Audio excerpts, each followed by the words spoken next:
চাইলে আইফোন কিনতে পারো, যে কোনো শখের জিনিস কিনতে পারো, বা সোনা গয়নাও কিনতে পারো।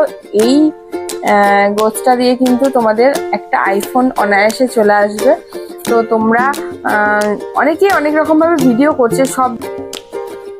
হ্যালো ফ্রেন্ডস, আমি মুনমুন চলে এসেছি একটা শর্ট ভিডিও নিয়ে। তোমাদের অনেকেরই অনেক কোশ্চেন ছিল যে দিদি কিভাবে ফেসবুক থেকে আর্নিং করেছো, কিভাবে মনিটাইজেশন অন হয়ে। কিন্তু আইফোন কিনবো না, তার কারণ আমি তোমাদেরকে একটা কথা প্রথম দিনই বলেছিলাম যে আমার ফেসবুকে আর্নিং থেকে আমি গরিব মানুষদের পাশে দাঁড়াবো কিছুটা, বাকিটা আমি আমার নিজেরও কিছু আছে ইচ্ছে স্বপ্ন, সেগুলো পূরণ করব। আমার মেয়ের বার্থডে আছে, মেয়ের বার্থডেটা ইচ্ছা আছে খুব ভালো করে করার। তো এগুলো কিন্তু এখান থেকেই করব, এই টাকা থেকেই করব। আর তোমাদের যাদের যাদের জানার ইচ্ছা আছে যে মানে ফেসবুক থেকে কিভাবে আর্ন করব, যারা এখনো 5000 ফলোয়ার্স করতে পারো